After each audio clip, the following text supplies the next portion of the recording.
Hello, everyone, everywhere. This is Bob Thibodeau with the Kingdom Crossroads podcast, and you are listening to Life Transformation Radio with my good friend Sean Douglas. Be sure to subscribe to his podcast so you will not miss any of the upcoming episodes, and be blessed in all that you do. Welcome to Life Transformation Radio. This show is all about life transformations and our journey from where we were to why we are doing what we are doing today. We will discuss the hiccups, the roller coasters, and the blood, sweat, and tears that has been poured out while discovering our purpose. It is all about our transformations. Here is your host, Sean Douglas. Welcome, everybody, to another episode of Life Transformation Radio. I'm your host, Master Resilience Implementer, TEDx speaker, business positioning strategist, and author, Sean Douglas. This show is currently heard in over 72 countries, such as the United States, Sweden, Norway, Australia, India, Canada, Mexico. So I want to thank you to those who are listening from around the world. Life Transformation Radio is all about our transformation. Here is where we tell the stories of why we're doing what we're doing. We highlight that transformational moment that has changed our lives and how we use this to then transform others and elevate their lives as well. You can listen to us live right here on Blog Talk Radio at 5:30 p.m. Eastern Time, Tuesday through Friday. I ask that you join our Facebook community, Life Transformation Radio Community.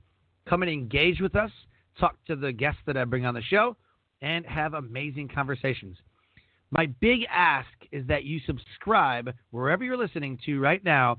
Subscribe to Life Transformation Radio on iTunes, Stitcher, Spreaker, TuneIn, Player FM, Radio Public, Overcast, CastBox, or the Google Play Music app, or wherever you're comfortable listening to podcasts. On the show, I bring on entrepreneurs, speakers, business owners, coaches, other podcasters, and authors who are amazing at what they do. And my guest today does exactly. If you have any questions for any of the guests that I bring on the show during our live broadcast, you can call us up at 657-383-1109. Again, the number is 657-383-1109. And with that, please help me welcome to the show my guest for today, Vincent Clancy. What's up? Welcome to Life Transformation Radio. I'm going to say some good things and people are going to like it. I like where this is going. How you doing today? I'm pretty good. I bit my fingernail and my finger swelled up, so I had to call out a doctor to squeeze it. Oh, man. But I think it's better now. I'm sorry to hear that. Where you currently calling in from? Beverly Hills. I live in Beverly Hills. Beverly Hills, but you were from England, right? Yeah, I'm from London, and then I moved out here a year and a half ago. I love that. I used to live in East Anglia, near Lakenheath. Well, at Lakenheath, really. I bet Mildenhall, Lakenheath area. Oh yeah, nice. Awesome. So yeah, man, I want to welcome you to the show, and I know you're absolutely brilliant at what you do. And so for the listeners, let's get into exactly what it is that you do. The name of this episode is titled Ace the Game with Vincent Clancy. Growth hacking's infant terrible, Vin Clancy is one of the most infamous marketers in the world, known for his cutting-edge growth hacks and genius business ideas. His growth hacking book raised over $100,000 in pre-orders, which he supported with a 100-date speaking tour in 10 countries around the world. He has spoken in over 40 different cities in 10 different countries. He has been featured in publications like Fortune, BuzzFeed, The Daily Telegraph, The New Statesman, Wired, Vice, Inc., and many more, and coaches and founders to growth hack their own businesses. His talks at conferences and events around the world focus on marketing, sales, social media, and writing. His growth hacking in real time talk was voted best at South by Southwest in Las Vegas. He founded the online magazines. You have to help me. TV. How do you pronounce that? I don't want to butcher the name. Planet Ivy. Planet Ivy. Okay, I just want to make sure. And so it's planetivy.com and screenrobot.com, which received nearly 20 million page views with zero marketing spend in their first 2 years. While content he has overseen for other clients has received over 150 million page views so far.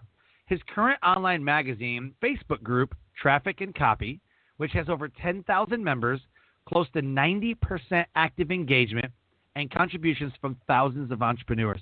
Right now, Vincent teaches company founders, influencers, and marketing managers how to grow their companies through a combination of rapid social media growth and guerrilla community management tactics in his private coaching groups and through consulting with marketing executives. This is the book that you have to get. Stop right now. Go get this book. It's called Ace the Game, the 100 best growth hacks in the world right now. It made $10,000 in its first hour of release and is the most important marketing and business book of the past 12 months. You can grab it at the link, acethegame.com. Go get it right now. Click on the link, acethegame.com.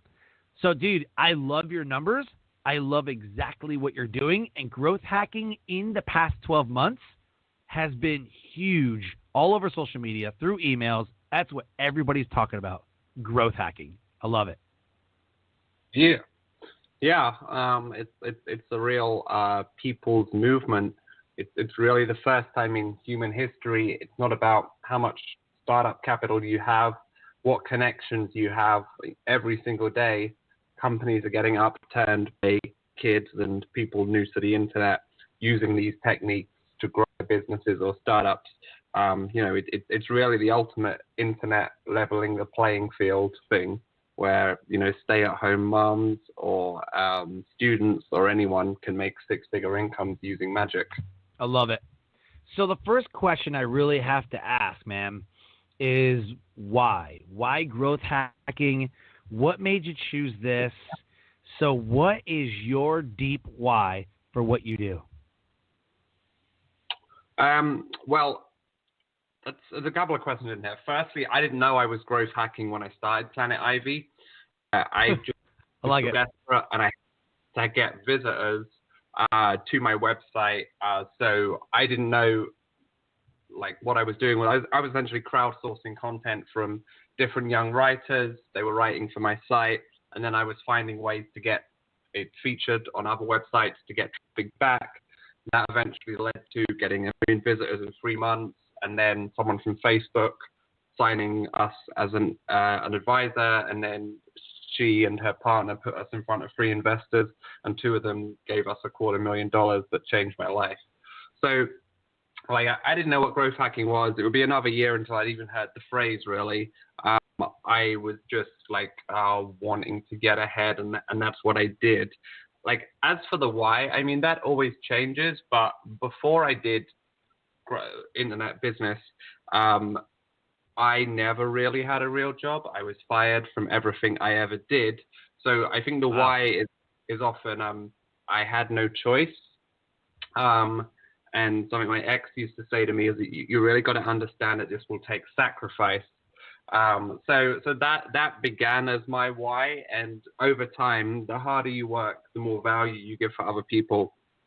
Now, through teaching people these techniques, I've changed thousands of people's lives. They message me all the time. They've learned something that's enabled them to get clients or to grow their socials. And that's just par for the course. If you put out good stuff, you will gain an audience. Oh, 100%. There's so many times that I see, these influencers are putting out the content, and I'm like, that doesn't even matter. What you're saying has nothing to do with your brand, has nothing to do with it's so all over the place. And I'm sure you see that as well. Somebody says they're this one person or this one thing, or they're building a business, whatever, but they're talking about tens or hundreds of different things. I always tell them, stick with your 1 or 2. Keep it all succinct, and your content that you share better be dang good. like really good, to where it's getting shared. Because everybody's so concerned about likes and comments and engagement, and they're like complaining because the engagement isn't where it needs to be. I was like, because your content sucks. And that's why. Well, I mean, yeah, for sure. You have to be clout chasing, so to speak, where if you get more engagement, your posts get shown to more people. But it's a tricky one. I mean, it's a tricky one for everyone, but for the business niche, if you put up kind of memes and quotes and inspirational posts, you'll tend to get more engagement. But the second you ask for anything to do with your business, that engagement will just die. So you have to accept that if you keep it on point to your business, it won't get viral. People won't share your stuff, but you are creating a connection which can lead to sales. Got it. That was huge, man. That's really huge. And I think that's where a lot of people fail. What I see is they're like, man, I'm an influencer and I care about you and I'm going to serve, but every post is buy my shit, buy my shit, buy my shit. Then they're going to Facebook message you and go, buy my shit, buy my shit, buy my shit. Do you see that too? Yeah. I stayed out of the multi-level marketing world. I started in the growth marketing world and kind of moved into the internet marketing world a bit. Right. But yeah, I haven't had it too much towards me. But yeah, it's the same with musicians. People don't have a clue with marketing, so they kind of presume to do that. I try and teach people there's a better way of doing it, which is permission-based, as Seth Godin would call it, which is a lot better. Yep, 100%. So I want to ask you the main question: what is your transformational moment? What is that moment in your life that put you on the path to what you're doing today? I get asked this so much. It's the number one question. What was the moment you went from being on wealth, living off $100 a week, to global speaking entrepreneur? Yep. Look, there's loads. One actually came to me the other night, and it's a bit of a metaphor. When I was like 11 years old, I was in a soccer team, and we just got promoted to the Premier League, so we were the worst team. We lost a lot of our games. In one game, we were 1-0 up, and I'm in defense, and the striker is through on goal. It's going to be a certain goal. It's going to be a wrap. So I trip him up, and that's the professional foul. If there's no one between you and the keeper, it should be a red card. So I trip him up outside the area. It's a free kick, and I should get sent off, but I only get a yellow card. And then when they do the free kick, they boot it over the bar, and we won the game 1-0. And sometimes I wonder, did I learn something there that the rules I should have been punished for, but I didn't? And I think that's a good metaphor for all of this stuff. I go hard with everything I do. I never break the law, but you can get away with a lot. There's always humans who make these decisions. Here's something your viewers won't know. Instagram can put anyone on the explore page. If they like someone, like, as I've heard, someone like Dua Lipa or 6ix9ine, these are entertainment figures, every single post will hit the explore. So there are people who are friends of Instagram, and they just go around the algorithm. So I think that's a good metaphor for everything. There is a way through, and you can always find it. And it's normally using things that make you feel a little uncomfortable. Luckily for me, I was broke and I'd never had a job, so the desperation overruled everything. Hungry people will do. I was always hungry. I still am hungry. I still act like I'm on welfare. I still don't trust that people will come through and I'm going to hustle, whatever. So I think that's what it is, having that constant desperation and understanding that you've never arrived, you've never made it, and keep finding those hacks. Dude, I love that. I'm so in tune with that. I like that. Makes me happy because a lot of people I bring on the show, they're now doing like their thing, right? Yeah. And a lot of them are like you, like, I'm still hungry, I'm loving it, I'm enjoying it, whatever. And some of them are feeling like I'm here, like I've arrived, like I'm just starting to hit my stride. I was sucking for 10, 12 years, whatever, but I'm here now. I've made it. And I felt that way when I did my TEDx talk in 2017. I was like, I made it. Right? And then I got real humble in 2018 and I messed up a couple things and I'm like, crap. Website was crashing and these things. But it's like what you said, it's like I'm always hungry and I've never made it. And I probably will never make it to society's standards. But to my standards, it's like I want the next thing. Whatever the next level is, that's what I'm going to get to. And then the next one and the next one, I'm just going to keep creating levels. And so, like you said, the hustle, the grind, like all that stuff that is entrepreneurship, that's what I love the most. And you nailed it. You nailed it. That makes me happy. So what's next for you? You're at South by Southwest. You're crushing your talks. You got this amazing book. How are you elevating your sphere of influence? How are you elevating lives around you? So I'm not talking about my new project, but I am doing a new thing in a completely unrelated industry, and it's the most interesting thing. And in internet marketing, the game is really you do an impressive thing, and then you teach other people how to do it. So I teach people how to make 6 figures on a Kickstarter. I taught people how to raise VC money. I taught people how to build a Facebook group, how to build a coaching business, etc. In this new industry, it's not one of those. So it's kind of funny. I'm just sitting on my hands. I can't tell people what I'm doing. But entering a new industry, I can quickly go through some of the things I've learned. Firstly, don't go online. No blogs, no websites. Go to a conference that you have to pay for. And you can normally find a way to get in free, but it has to be one with like $100, $200, $300 to get in. Have a very bold claim. So I want to be the biggest in my industry within 2 years. What would I need to do in the next 6 to 12 months to get there? That's what I've been asking people. And that's a good question because it's very direct, but it also angers people a little bit. They're like, well, who the hell are you? You've just joined this industry and you want to be the biggest. I'm going to tell you exactly why you won't get it. That's amazing feedback. If you get people to tell you the hard things, that's really good. Also, ego aside, I've had someone shout and threaten me in this new industry, which hasn't happened in 4 or 5 years. It actually last happened the week I began my consulting business. Normally, you understand, I don't work with these sort of people, but it's funny. It was like a repeat of that, and then I put my ego aside and did the thing we were going to talk about, and it turned out brilliantly. But so I'm learning all of these things as I go, and I have a big difference this time around is I have a lot of informal mentors, maybe 7 or 8 now, and they're constantly telling me how much I suck at this new thing, and you have to be ready to be told you're wrong every single day. Oh, I love that. I've built 3 businesses, and every time it's somebody's like, dude, that's going to tank. It's going to suck. And I'm like, oh, man, I really hope it doesn't. But before it was like I was so afraid of failure, not because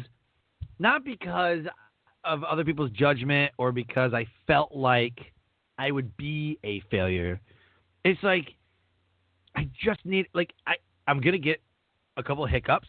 That things are going to go well. Like, I got it. But, like, a complete and utter failure, like, I'm so afraid of that because I know it's going to take me forever to, like, fix it, to make it work, because that's who I am. I will make this work. I don't care what anybody says. So I'll spend all this time on maybe like a project that just isn't going to work, and I'll just feel like I just wasted all that time. That's it's not so much the fear of failure. What it is I just don't want to waste my time or feel like I just wasted all kinds of money, all kinds of time when I could have been doing other things. So that's you've got to have these people to get out of your bunker. Like, every time I think I've done something good in this new industry, like I finish the piece of work and I'm like, this is great. Everyone, it is not great. And we'll tell you it's not great. But I imagine most people who are trying to do X, they don't seek out that feedback and they'll just put it out to market. And I'll be like, well, the market didn't like it. Okay, well, that's fine. It's like, well, it takes so much effort to get something to market. You can idiot-proof it with smart people. Yep. And again, it's like it takes so long and I got to restart. Like, like that part just kind of sucks because you just put all this effort into it, you know? One of my favorite pieces of advice, my first advisor on Planet Ivy said to me, it's very sad, but it's always true. It always takes longer for the money to come in, and always less money comes in than you think. He's never been wrong. Right. That's kind of funny because I have a mentor that says you get less done in a year than you think. So get started, but remember that you'll get more done in 5 years than you anticipate. So be excited. I was like, oh, so I get less done in a year than I really think. Not me, but everybody. Everybody gets done less in a year than they really think. So get started. But you'll get done more in 5 years than you think. So be excited. Yeah, I love that. I'd really encourage people to take a look every 6 to 12 months about, what concrete results and things they've done. It's like, I'm not the sort of person to call out my friends, but so many of them, it's like I come back a year later and nothing's really moved on. And you don't, you mentor friends who don't ask for it, but so many of them, and of course, people who are connected to me online, just think, what have you been doing all year? Yeah, no kidding. So what is it about growth hacking that you chose? I think it's very interesting because we always talk about, if you literally sat here right now and thought about all of the ways that marketing has entered, right? You've got the old Amway, Quickstar, Avon, right? You got the multi-level marketing. Then they turn it into, no, you're just networking with people. You need to network. So network marketing. And then that turned into relationship marketing. And then it's almost like you can put anything in front of marketing and it's like the new thing, right? So you have content marketing, network marketing, like all of this stuff, but it all comes down to the same thing. You're trying to get attention to you and what you're doing, and you need to hit the market with it. So what about growth hacking is it that attracted you to it? Well, I kind of think it chose me in a kind of spiritual sense that I was just doing whatever I could to succeed. And later I found out about this phrase, and that's the phrase I used to bring it. Other people could get value from it as well. But it's really an understanding that the world does not operate the way you want it to. Everything is very difficult. No one really has any money, much less any money to spend on what you're selling. So you have to have these hacks and shortcuts in order to get the basic attention needed. Because really what the big revolution was until 2000, let's say 2000 when SEO came in. Until 2000, if you didn't have marketing budget for TV, radio, print, you just didn't have a business. That was it. You just had no business unless you could get out working capital, and people used to borrow off banks, which seems very archaic now. But yeah, all of these growth hacks, like the online, starting with SEO, then social media, and now influencers, I guess would be the evolution. You can get a lot more for a lot less money. And there's so many opportunities in that because the internet is still the Wild West. So that's super exciting if you want to start a business or you want to be a musician or creative, anything. Really. It's really leveled the playing field in terms of, in terms of everything. In terms of business, it doesn't matter where you're from in the world. There's massive advantages, and creatively too. Oh, 100%. I can talk to people like in Europe, Asia. I've had Zoom calls and interviews from people in Australia, New Zealand. The barrier to entry is so, there's no excuse for you not to succeed now. You literally, I have conversations all the time. I had 3 phone calls today. One of them was coaching. The other ones were the discovery ones, like, do we fit? Do we not fit? Do I have what you need? And, just tell them about my service and stuff. And I always say the same thing. If you can't do it today, you suck. You need to go get a 9-to-5. I also think it's actually so easy. And I think it's about to get harder as well. I don't think there'll be a better time than now. Yeah. Oh, absolutely. 2 more years? Oh, you think the engagement's bad now? Just wait. Just wait. Everybody was talking about AI. Everybody is.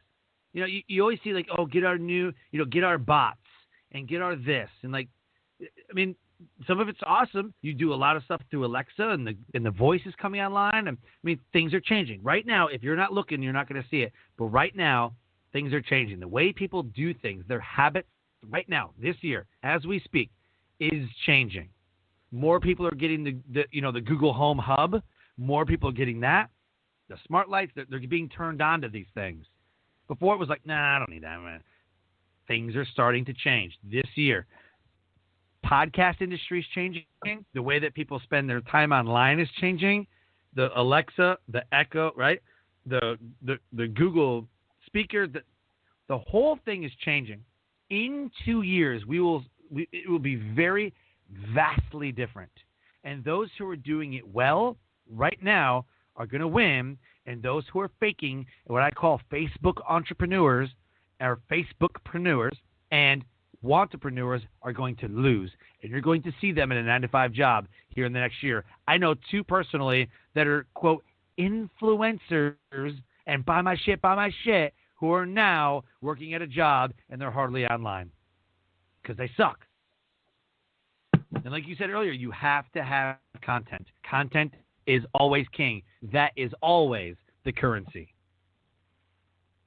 Well, in this new industry, I've realized, aside from startups, can get away with 2 things: a very, very good product or service, and a very strong network. So absolutely. Do that network online, but it's very hard. So social media aids with that. Because social media really helps out. Oh, 100%. And there's a lot of people that I'm telling this year to use LinkedIn. Do you use LinkedIn a lot? I did, and 2017 was an amazing year for LinkedIn. Yeah. And it felt like there was a revolution coming. I never believed it, but a lot of people said it, and then we were getting tens of thousands of views on our posts, and I don't know, I don't think they wanted influencers or not. They cut the reach for everyone. They banned a few people. And then the reach went down. It's not what it was. 2017, was an exciting time, and in 2018 got less and less each month, and now it's okay. You know, it's like Twitter. It's pretty low engagement. Yeah. Well, I get pretty high engagement using like Headliner. So this episode will be cut down to like a 2 or so minute promo, and will be uploaded into the Headliner software. Then it'll kick me out of video, transcribed audiogram and video, and I'll promote the crap out of that. And I get really good reach. Like my numbers on that reach is really good compared to if I just did a picture or if I just wrote some text. That is crushing the reach right now, the organic reach. But it seems like everybody on the profiles or on the platforms, they want the reach, they want the money.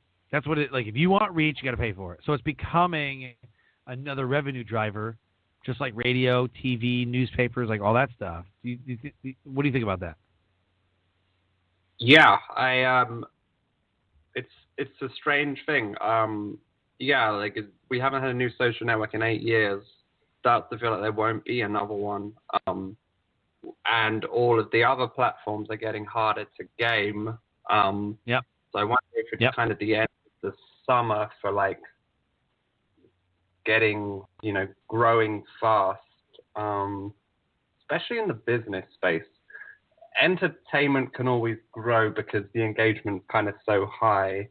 But I do think on the upside, I think Facebook learned like the blowback from the business community about those pages that were once good reach and nothing if you pay. I haven't seen that so much on Instagram now. I think they learned their lesson and they're like, we got to give them some reach. So that's not so bad. It's an odd world, Instagram. is the only social network. I've never thought Instagram's good for B2B. The odd random person will build a personal brand and do well with it, but it's the reach is there, but really you're interrupting, people looking at bikinis with 5 ways to grow your Twitter, and it's not a great experience. Right. I use Facebook and LinkedIn. That's it. Because I was getting sucked down a rabbit hole. Instagram, I was getting sucked down a rabbit hole, and I'm like, oh, what's this? What's this do? I can swipe up, and I can do this, and what's going on with this? And then I was just like, okay, I can't even do this no more. So now I only play on Facebook and LinkedIn, mostly because I work with entrepreneurs, speakers, and business owners to build their business, to show them how to speak. So I'm really like a B2B. So I want to hang out on LinkedIn. Those were the 2 I focused on. I think that's the right play. Yeah, Facebook and LinkedIn. Yeah, and what a lot of people don't understand is the market never lies. Like you had mentioned earlier, the market's tough. Like they're gonna let you know, and a lot of people just say, well, I need to have Snap and Insta and LinkedIn and Facebook and Twitch and Twitter and before it was like Periscope, I had to be on all of them. When Blab was huge, like everybody has to do, this is where you get, you need to go where your audience is. And a lot of people just don't build the avatar. They just put their stuff out there and say, okay, buy my stuff. But they didn't focus on creating an avatar. That's just my opinion. That's one of the things we work on, creating an avatar. So is that what you do? Is that what you focus on the avatar? And the content that goes along with that avatar? I do for the things I work on. Yeah. I made a decision with the growth hacking stuff to not get into product development, and we would just be the accelerant of traffic, because that's the thing that is the hardest to get. People can come up with a brand, and it's normally most people are quite good with the product or service. They just can't get the sales. So having traffic just really helps with that, and most people can't get the traffic. That's the hard part of any equation. Yep, 100%. So talk about the book. What made you write the book, and what's it about? So Ace the Game is the 100 best growth hacks, best marketing strategies in the world right now. I wanted to create the definitive guide. Most books kind of suck. It's like the founder, I did something successful 4 years ago. Let me tell you about it. And if he doesn't tell you, it's probably not relevant to you. And then it just goes into a series of stories, which are quite nice to read, but they don't really help your business. It's like, I got Netflix if I want stories. Billions is coming back this weekend. You aren't going to give me a story as good as. So I get a marketing book. I just want to know what to do to get traffic today, to grow followers today. So, and also, this isn't me saying, here's the things, here's the things I've done that are great. This is a collection of the best marketers and growth hackers in the world.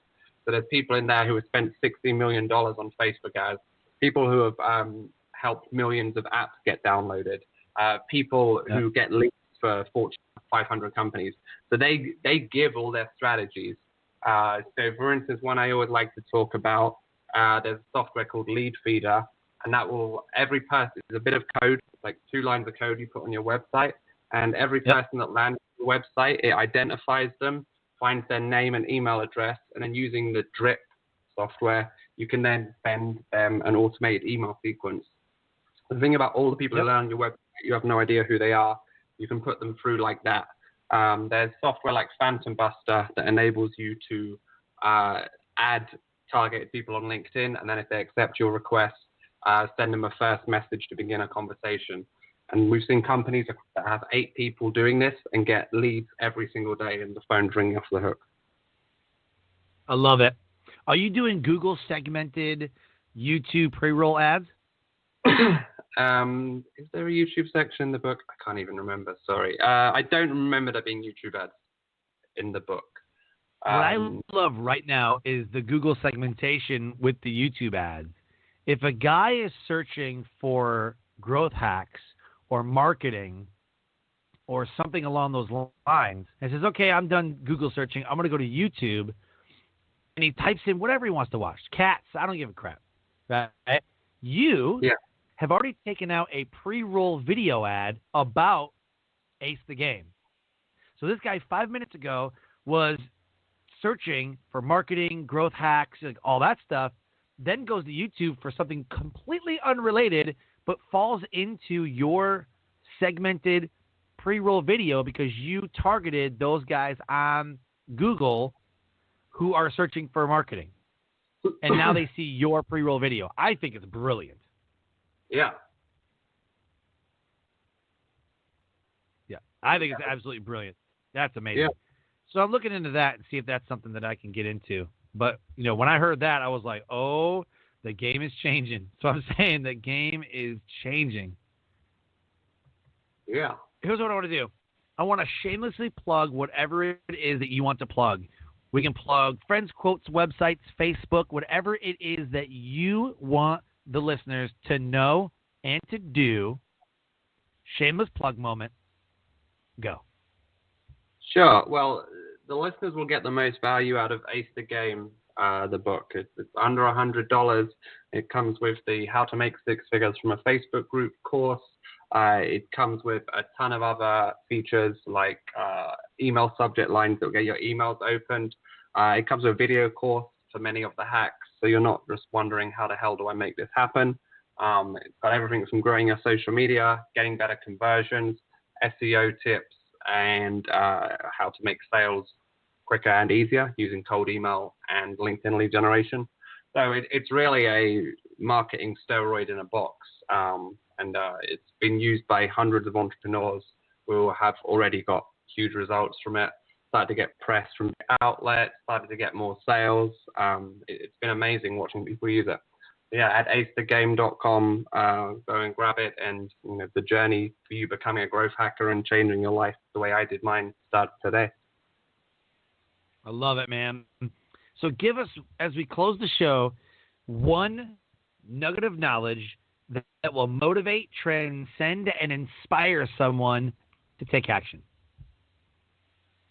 So a lot of the people in here still think blogs work. They don't really work. Yeah, put it on there, but that's not where you want to put your traffic.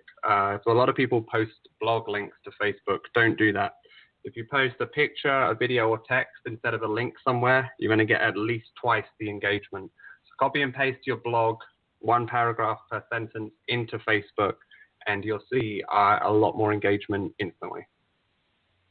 I love it. I love it, man. Dude, you are absolutely crushing it. I love what you have going on. We kind of think along the same lines a little bit. And, dude, I'm going to check out your book, and I'm going to go ahead and grab it. And, I'll do a review on it and all that. So I appreciate you spending time. Great. Happy to be here. All right. So everybody listening right now, go to acethegame.com. Connect with this guy. If you're serious about growth hacking, if you're serious about your marketing, get this book today at acethegame.com. If anything that Vincent and I talked about today resonated with you, please contact him and see everything that he has available. He's absolutely crushing it, doing some incredible things, elevating lives. So get in touch with him. Figure out what he's about, and I'm telling you, it's going to make a difference. As we close, I want you to subscribe to Life Transformation Radio wherever you're comfortable listening to podcasts. I always say, live your brand. Find opportunities every day to live out the core values that you hold deep in your heart. And I call this living your brand. So until next episode, live a great life.